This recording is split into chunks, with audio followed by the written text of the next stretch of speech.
Easy Death, a talk by Avatar Adidar Samraj. Reality, truth, or the very divine is not afraid of death. Therefore, if you commune with the divine person, if you are really intimate with the divine person in this present moment, then the body-mind's reactivity to death relaxes. Therefore, as my devotee, the more profoundly you enter into heart communion with me, the less you associate with the tendencies of the body-mind. Death can, thus and thereby, be easy. If you are entered into heart communion with me in the process of death, then the body will go through the natural process of death without aberrating your conscious awareness. Death will be natural, easy surrender. There will be no clinging and no fear. Death should be, and in general can be, easy, natural in this sense. But if death is to be thus easy, you must be linked to the divine reality that inherently transcends the body-mind. Otherwise, if you are simply identified with the body-mind and contracting, you are, as a matter of course, going to be beset by fear at the point of dying. And you are going to be beset by many other emotions and reactions that will determine your destiny after death. Real God, the only one who is, the one who is the divine self-condition and source condition of all and all, does not need a body-mind, is not afraid of releasing the body-mind, is not identified with a body-mind that is programmed to die and that is gradually self-destructing. Just as annual plants self-destruct in one cycle of the seasons, so death is built into the body-mind. But the divine self-condition is not afraid of this program. The divine self-condition is completely free of all the implications of this dying. The persona that is constructed upon the basis of identifying with the body-mind, contracting as the body-mind, is not in tune with the divine freedom and purpose, and so this persona is afraid. There is the divine self-condition, and there is the body-mind in all the mechanics of cosmic nature, and then there is this persona, this ego I, which is totally out of sync with both the body-mind and the divine self-condition.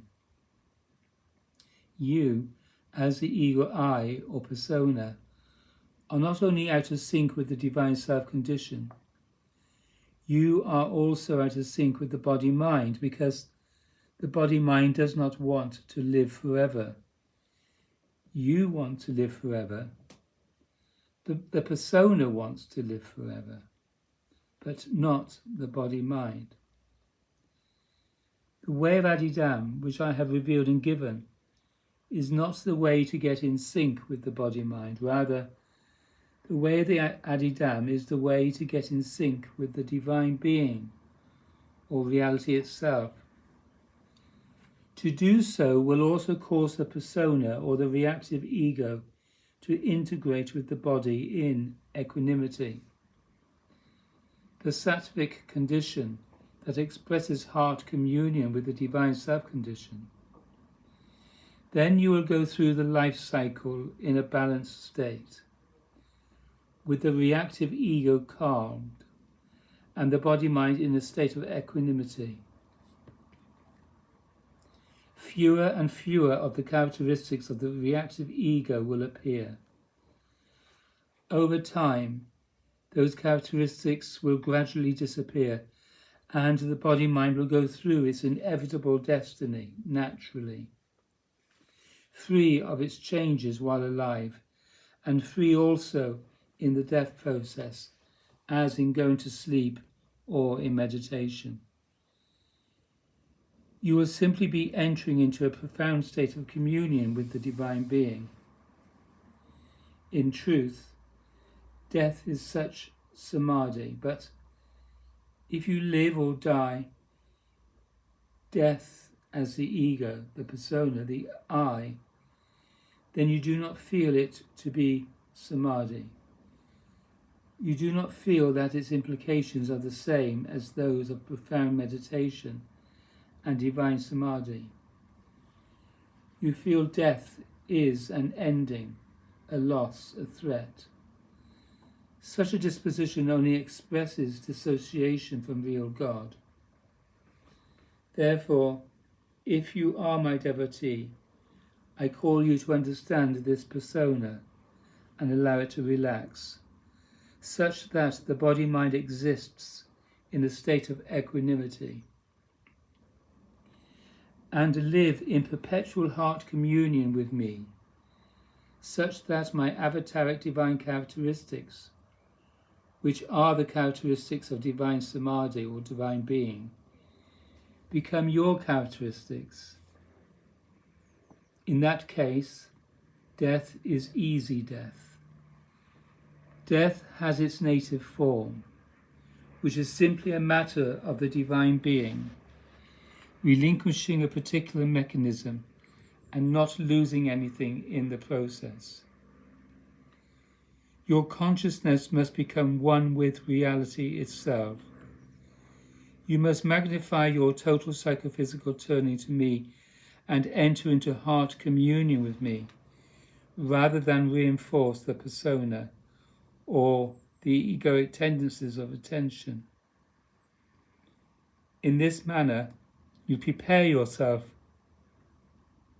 for death, but you also live aligned to me. You live in my avataric divine company. And if you have lived a lifetime in my company, then death will certainly become a profound event, not different in kind from profound meditative feeling contemplation of me.